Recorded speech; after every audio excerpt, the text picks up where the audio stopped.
Hello there ladies and gentlemen, and welcome to the final PvP commentary of Season 1 of Guild Wars 2 Online. But do not fret, for the next 4 weeks we've got some fantastic commentaries coming your way. We've got some great content discussing all the different roles of PvP. We're going to have 1 week looking at each role, kicking off next week on Monday evening with a review of how to do some near point defense. We've got a ranger build we're going to be showing off in that video, and we're going to have some discussion there. We're also going to have some more discussion on Wednesday as well, with tips and tactics on all about near point defense, with some interesting links in the description of that video as well to give you some real good information to take some reading and check out some other videos as well. But for this match, we're on the central point. We're dishing out some pretty solid condition damage there, getting 9 stacks up on that Elementalist before they cure the conditions. Great use of the number 5, the ability there on the mace as well to get the double knockdown on both those players. So we come in to try to get the revive off on our teammate, but not quite fast enough, and they managed to get the finisher off. Healing him back up. This build holds quite a bit of might fairly effectively as well, so we've got quite a bit of damage coming in from that. While it is highly stacked in toughness and survivability, it's most of our power does come in from condition damage, all coming in from the sword. This is basically a cross between the Captain Hammer Warrior build, which is fairly popular recently. We've got a video discussing that, so if you check that out if you're interested. But this build is a bit more, got a bit more damage in it. It's got some actual condition damage coming in from the sword in the main hand. So our team's taking a bit of a bruising here. We're going down as well, but they're going to get a finisher off on one of their teammates, and we're getting back up almost instantly, popping both our shouts, which gives us extra healing, and this really boosts up our HP quite effectively. This Necromancer being focused now, and they go into the down state. Teammates going in for the finishing blows on them.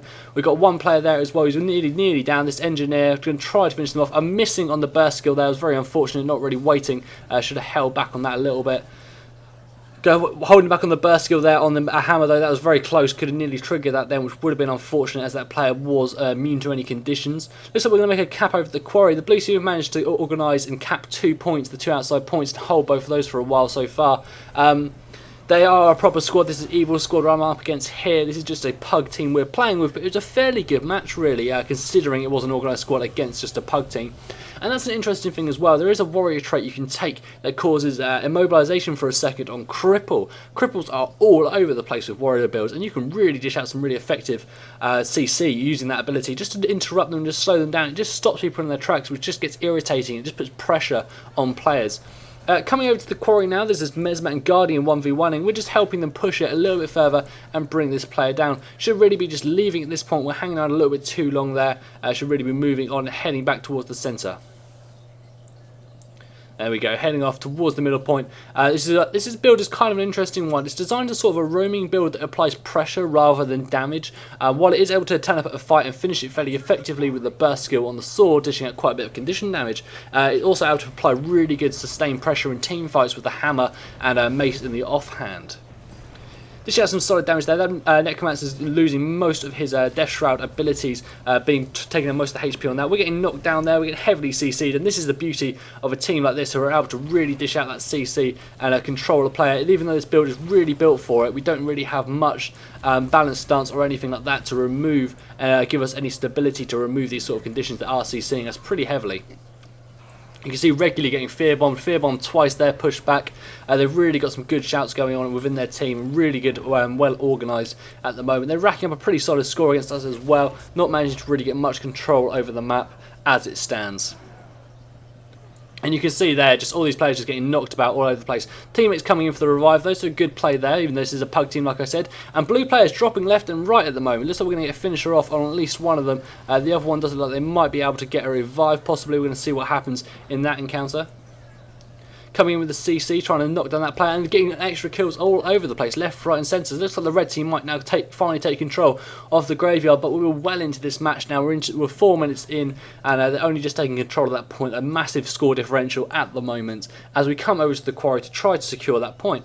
This is a build that's fairly effective at doing this kind of thing, as you do have the hammer, which has a fairly effective knockbacks and knockdowns and stuff, so you can cap fairly regularly. We can see this Mesmer Portal here as well, so we do know that they're going to be controlling that fairly effectively. We've got a player heading over towards the quarry who, by the look of chat, is going to be taking over this point. We're staying on point though, just waiting for them to actually get on before we finish capping it as we head back towards the graveyard. Could really probably just abandon that, but then it's one of those things you want to stay on point because you want to cap it as quick as possible, especially with a score differential that wide. Coming back over towards the centre, there's a bit of a skirmish going on, so we're going to be assisting our teammates. Looks like there's a few engineers here, and they've laid down quite a number of turrets, so luckily we've got quite a bit of AoE on that hammer, so we're able to dish out some damage towards those. Our teammate in the downstate there getting finished off, unfortunately, before they can manage to get a rally off on him.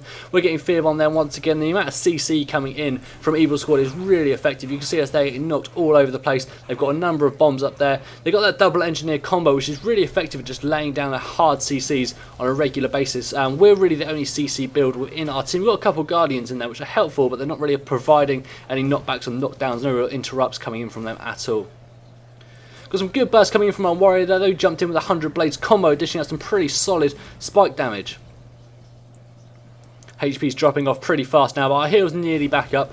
The way this build really saves up quite effectively is because of the shouts. We've got those 2 shouts which are on only a 20-second cooldown. Really, really helpful and really effective at doing that. And you saw there's some great support there coming in from Evil Squad, getting that revive off on their teammate. And here we're just getting pressured too hard and having to fall back. Trying to get the number 5 off maybe to interrupt them, but with just too much pressure we've had to fall away. It's the amount of CC they're providing combined with the amount of damage they're able to dish out on single targets is really effective. They can keep everyone back and under control while also just focusing individual targets one at a time. We're fairly tanky, so they haven't been pressuring us too hard too often. They've been pushing more on towards the offensive build Guardians we've got in the team. See us there getting knocked back once again as well. These engineers are just really dishing out some really effective CC. Using those bomb builds really, really useful. That big old bomb skill is absolutely brilliant. It provides a huge radius AoE, especially on this central point where it's so much about knockbacks and stuff like that. Because you have just to keep your feet on the point at all times. Look, we haven't actually been knocked completely out of the area, as you can see. You actually have to chain knockbacks to manage to do that. So the amount of pressure that's going on here is not really giving any team a proper edge at all. No one's really gaining anything over it. It needs to be fighting on the other points a bit more. The score difference has closed up a little bit now. The red team have been racking up quite a number of kills. As you can see now, as they're picking up a few more, as it looks like they've been able to take control of the central point with 3 kills there on the blue team. Really, really effective bit of play there. We're going to head over towards the quarry as there's some contention going on over there at the moment. Looks like our Guardian once again up against that Mesmer, fighting 1v1. Coming in, so we're just going to basically provide some support here. This is the job of Aroma. This is not what this build is particularly strong at, but it is viable to do. Like I said, it's sort of like a pressure build Aroma. It's sort of quite unusual setup. Really good fun to play. I might link in the description below the build if anyone's interested. Just leave a comment if you really do want to copy. But it's basically just a Captain Hammer build mixed in with a bit of condition damage and slight changes here and there on the amulet, and just giving the sword instead of the mace main hand.